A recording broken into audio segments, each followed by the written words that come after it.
Well, I remember the very first time I was in the ocean and I attempted to do this thing called body surfing. And I don't know what I did wrong, but I remember this huge wave hitting me.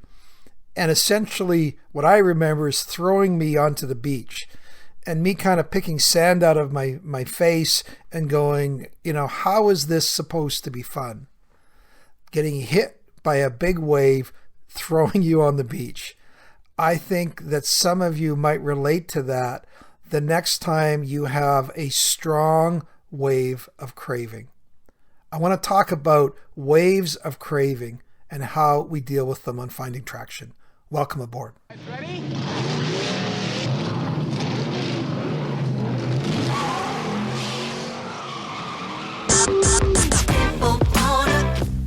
When it comes to porn, are you stuck, spinning out, or slipping backwards in your life? If so, then welcome to the Finding Traction podcast, a show dedicated to those who are looking to gain recovery momentum away from porn and toward the life and relationships they have always hoped for. Now, here's your host, Vern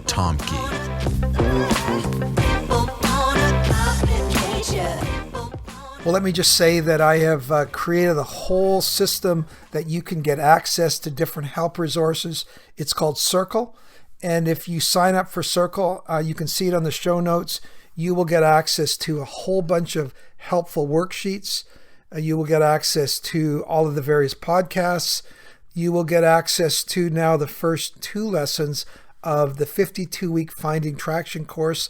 I have them available for free on Circle that you can watch them and get an idea of what the course is all about. You can download the worksheets associated with those 2 lessons.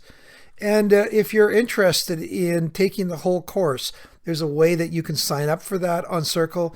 Or you might decide, you know what, I actually want to get into a group where we walk through this together because that is where I'm going to get the best benefits in my recovery. All of that, excuse me, all of that is something that you can find on the Circle Learning platform. I'd love to connect with you. If you simply want to get together with me for a free Zoom call and talk about your recovery needs, I'd love to do that. My email is bandofbrothers.care@gmail.com. Okay, let's talk about this wave. If you're like me, you have experienced what can only feel like waves of craving. Getting hit by a wave and feeling like there's no way that you can stand up in it. I know that it feels that way, but I want to talk to you about why there's actually a way through those cravings. But let me talk first of all about a couple mistaken beliefs that will screw you up every time. And here's the first one. This craving will grow and grow until it is impossible to resist. It's like if you were charting it on a table and your vertical axis was, let's just say, the intensity of the craving, and your horizontal axis, I used to teach math, your horizontal axis is the amount of time. And if you see the wave as simply a line that goes up and to the right, that will not serve you well. I mean, that will be great if you're investing in the stock market. But if you see that around craving, this is where it will lead you to. You will feel like, you know what? This is just going to grow and grow and grow until it overwhelms me. It overtakes me, and I have really no recourse but to act on it. And if that's the idea, it might be like, I have, the example would be maybe like high blood pressure. They say high blood pressure is not a good thing, because over time it weakens blood vessels and the pressure grows and grows until it causes an aneurysm. And what if an aneurysm ruptures? Well, that can be life-threatening. That's just another picture of this growing insurmountable wave that will eventually cause you to give in because there's really no other recourse if you see craving as up and to the right. Here's the second mistaken belief. This pressure can be alleviated by me quickly acting out to relieve the pressure, to get it over with. Ever thought that way? I'm sure you have. I certainly have.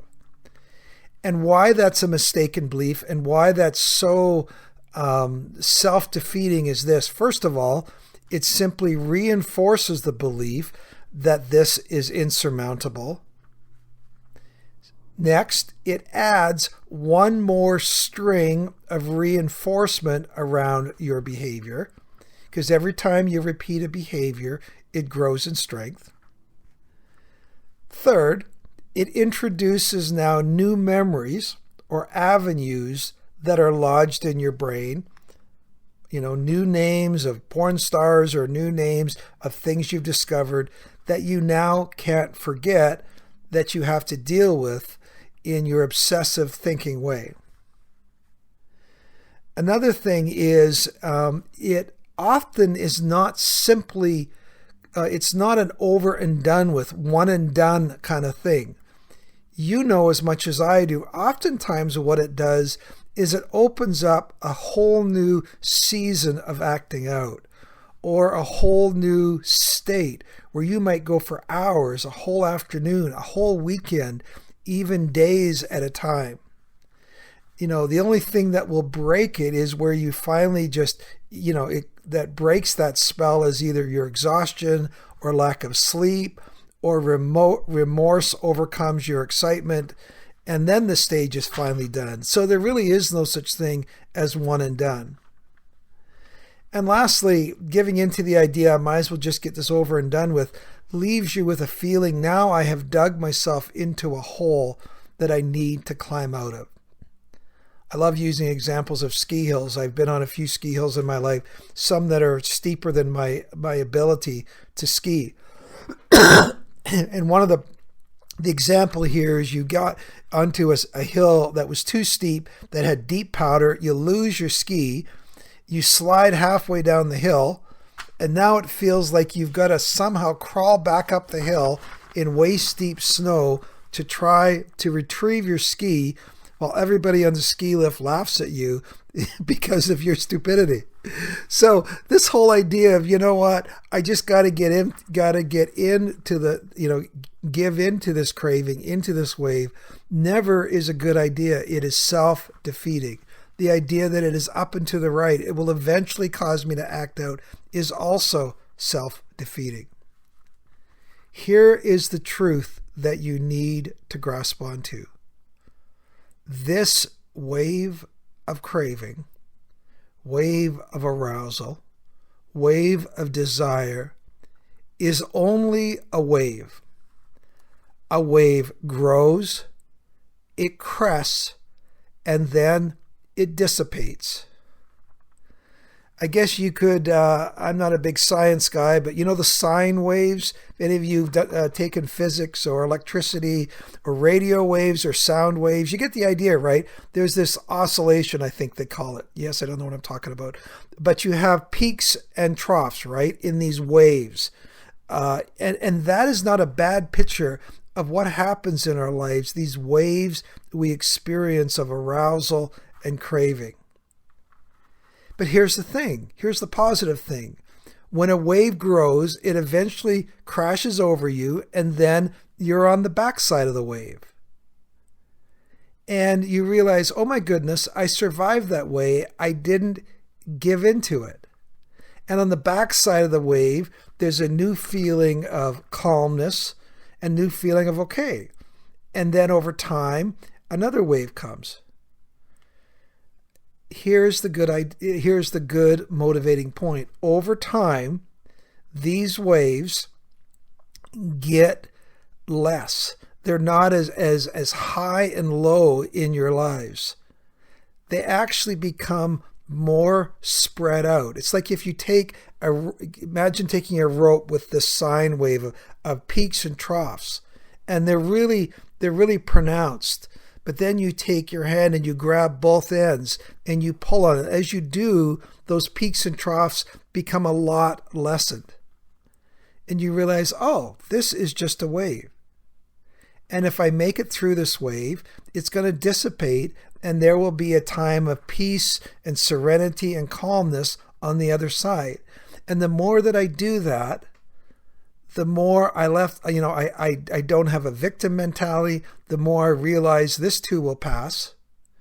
And I can simply respond appropriately. Oh, here comes a wave. I'm experiencing a wave right now. Okay, this is what it feels like. This will pass. This too will pass.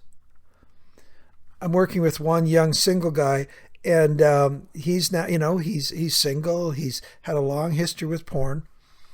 And I think he's on 70 or 80 days now, and we're talking, and he's working through them, and he's almost using these exact words. You know what? I felt like this was growing and growing, and there was no way that I would make it through the craving. But you know what? I did make it through the craving. I got on the backside of it. And now, at 60, 70, 80 days, he's been through 2 or 3 of these waves. They come and they go. But over time, as you work with them, you realize, you know what? I can grow through these things. These things are actually becoming less of a overwhelming feeling in my life. I have a greater confidence that I don't need to act on these. Now, here's one little caveat. If you have weak links in your life, it would be like you having a blood vessel and your blood pressure's too high, and that weakened blood vessel, that thinned out, that will rupture. So if you have not taken advantage of creating a safe environment, and you have open access to something that, is a social media app or something that you don't usually use when you're feeling strong, I guarantee you, if you haven't taken advantage of that, if you haven't taken steps before this time, remove those apps, when you're in the middle of that wave cresting, you are going to reach for that weak link. You're going to reach out to it. It's going to put you on autopilot. So this whole idea of weathering or going through a wave, you will sabotage yourself if you still have weak links in your environment that you can easily reach for, that don't bother you when you're strong, but when you're feeling it or in a time of intense craving are going to trip you up. So that has got to be done if you're going to experience getting it through the next wave. I like asking guys, how often do you experience these waves? And a lot of guys don't even know because they've just been used to acting on, whenever the wave even starts swelling at all. But over time, as you start getting distant from acting out, you realize, you know what? These waves used to come every week or two. Now they might come every month or two. And I'm ready for them. I'm prepared for them. And when they happen, I don't just try to muscle my way through them. I reach out to God. I reach out to other people. I check in with my accountability buddies. And together, I weather that storm. I weather that wave. I get on the other side of it. And then my confidence grows. I'm going, you know what? I can do this. This does not have to swamp me in my life. So at least that's what I've learned. That's what I've learned in my own life. That's what I've learned in working with other guys. And maybe that might explain for you and give you some hope the next time you feel, that craving grow, that you go, you know what? This too will pass. I can weather this. I can walk through this. And on the other side, I am going to have the calmness and confidence to deal with the next time that wave happens. We'll see you next time.